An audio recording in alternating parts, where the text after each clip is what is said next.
వైసీపీకి మరో ఎదురు దెబ్బ తగిలింది. తాజాగా మరో ముగ్గురు ఎమ్మెల్సీలు పార్టీకి ఎమ్మెల్సీ పదవులకు రాజీనామా చేసేశారు. ఏపీ ముఖ్యమంత్రి నారా చంద్రబాబు నాయుడు సమక్షంలో ముగ్గురు వైసీపీ ఎమ్మెల్సీలు తెలుగుదేశం పార్టీలో చేరిపోయారు.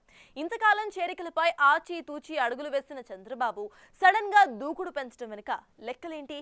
ఇప్పటికే టీడీపీకి రాష్ట్రంలో బలం పెరిగి మరింత పటిష్టంగా తయారవుతుంది.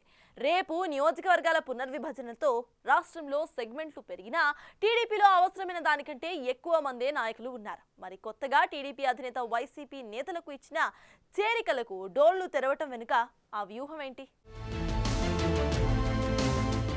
వైసీపీ ఎమ్మెల్సీలు బల్లి కళ్యాణ్ చక్రవర్తి, కర్రి పద్మశ్రీ, మర్రి రాజశేఖర్ అమరావతిలో సీఎం చంద్రబాబు సమక్షంలో తెలుగుదేశం పార్టీలో చేరారు. ఈ సందర్భంగా ముగ్గురికి సీఎం చంద్రబాబు నాయుడు కండువా కప్పి పార్టీలోకి ఆహ్వానించారు.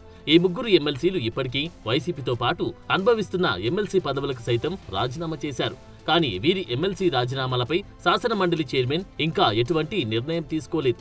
అసెంబ్లీ ఎన్నికల ఫలితాల అనంతరం వైసీపీని ఒక్కరొక్కరుగా వీడుతున్నారు. వైసీపీని వీడిన వారిలో పార్టీ ప్రధాన కార్యదర్శిగా పనిచేసిన రాజ్యసభ మాజీ సభ్యుడు జగన్, ఆర్థిక వ్యవహారాల అన్నిటిపై అవగాహన ఉన్న ఆడిటర్ విజయసాయిరెడ్డి సైతం ఉన్నారు. ఆయన పార్టీ పదవికే కాదు రాజ్యసభ సభ్యత్వానికి సైతం రాజీనామా చేశారు. జగన్ సమీప బంధువు మాజీ మంత్రి బాలినేని శ్రీనివాసరెడ్డి వంటి కీలక నేతలు సైతం పార్టీకి గుడ్ బై చెప్పేశారు. అలాగే వైసీపీ నుంచి రాజ్యసభకు వెళ్లిన పలువురు ఎంపీలు సైతం పార్టీతో పాటు ఆ పదవికి సైతం గుడ్ బై చెప్పేశారు. ఆ జాబితాలో తాజాగా ఈ ముగ్గురు ఎమ్మెల్సీలు చేరారు. రాజకీయాల్లో ఎప్పుడు వ్యూహాలది ముఖ్య పాత్ర ఉంటుంది. సరైన వ్యూహం రచించాలి, అది కూడా సందర్భానుసారం వాడాలి, లేకపోతే కరెక్ట్ రిజల్ట్ నివ్వదు. ఆ విషయంలో టీడీపీ ఏనాడో పండిపోయింది. 4.5 దశాబ్దాల పార్టీకి అర్ధ శతాబ్దం అనుభవం కలిగిన నాయకుడు చంద్రబాబు నాయకత్వం వహిస్తున్నారు. దాంతో ఆయనకు ఎప్పటికీ ఏది సబబో అది చేయడం బాగా తెలుసంటారు. ఇప్పుడు ఆయన తన అపర చాణక్యానికి పదును పెట్టారని, దాంతో రాష్ట్ర రాజకీయాల్లో ప్రకంపనలు చోటు చేసుకుంటున్నాయా అన్న చర్చ మొదలైంది. తెలుగుదేశానికి ప్రస్తుతం ఏ పార్టీకి లేనంత బలముంది. ప్రతి నియోజకవర్గంలో ఎమ్మెల్యే స్థాయి నాయకులు కనీసం 4-5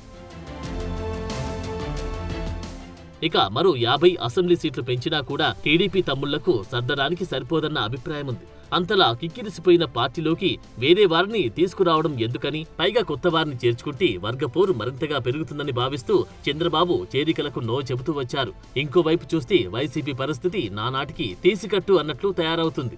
గతంలో ఎన్నడూ లేనంతగా నాయకులు లేమితో చతికిల పడుతుంది. వైసీపీ 2024 ఎన్నికల షాక్ నుంచి ఇంకా తేరుకోలేని స్థితిలోనే ఉందంటున్నారు. ప్రతి జిల్లాలో ప్రతి నియోజకవర్గంలో అనేక మంది నాయకులు దిక్కులు చూస్తున్న పరిస్థితి. చేరడానికి పార్టీలు లేక ఫ్యాన్ నీడన గడుపుతున్న వారు సైతం ఉన్నారని అంటున్నారు.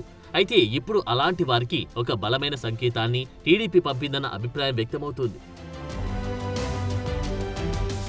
తాజాగా వైసీపీకి చెందిన ముగ్గురు ఎమ్మెల్సీలను టీడీపీ చేర్చుకుంది. మర్రి రాజశేఖర్, కర్రి పద్మశ్రీ, బల్లి కళ్యాణ్ చక్రవర్తి సిట్టింగ్ ఎమ్మెల్సీలు. అయితే వీరు రాజీనామా చేసి చాలా కాలమైంది. అయినా వారి రాజీనామాలను ఆమోదించలేదు.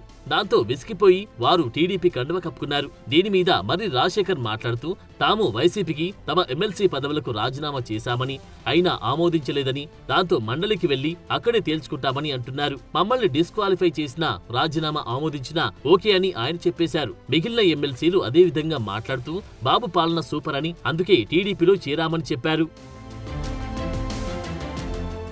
తెలుగుదేశం పార్టీలో ముగ్గురు ఎమ్మెల్సీలు చేరడంతో వైసీపీలోని చాలా మంది నేతల్లో కొత్త ఆశలు చెగురిస్తున్నాయని అంటున్నారు. అనేక మంది ఇప్పటికే కూటమి వైపుగా మొగ్గుతున్నా గ్రీన్ సిగ్నల్ లభించడం లేదు. అయితే స్థానిక ఎన్నికలు రానున్న రోజుల్లో ఉండడంతో పాటు వైసీపీని గట్టిగా దెబ్బతీయాలని పక్కా వ్యూహం ఉండడంతో సైకిల్ ఎక్కే వారికి ఆహ్వానం పలుకుతున్నారని అంటున్నారు. మరి చూడాలి మున్ముందు ఈ వరుసల పర్వంలో ఇంకెంతమంది కీలక నేతలు కండువాలు మారుస్తారు.